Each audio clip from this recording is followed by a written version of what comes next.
The iPhone 5 turned out to be a really good phone, and with the 5S, Apple's improving the 5 in several key areas. Hey guys, it's Brandon Miniman from Pocketnow, and in this video we're going to unbox the iPhone 5S. Let's get to it.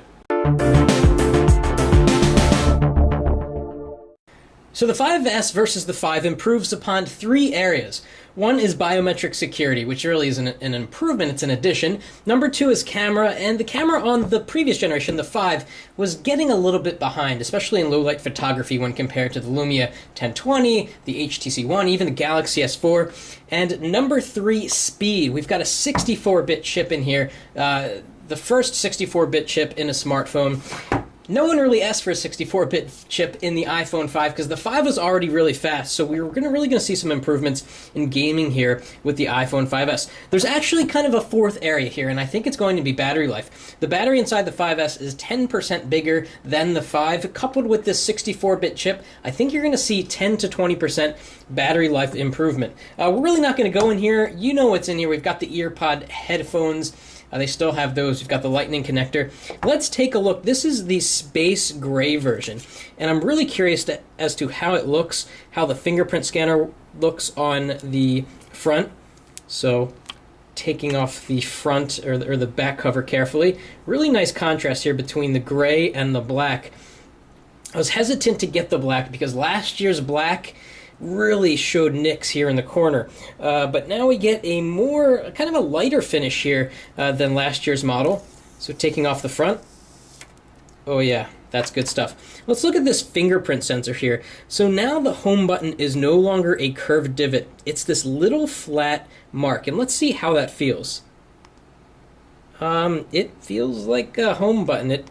It really doesn't feel very much different than the curved home button that we've been used to for a really long time. Other than that, you'll notice that the camera sensor on the back is bigger. We've got the 5 on the left here to compare with, and you can see the actual little camera mechanism is larger to capture more light.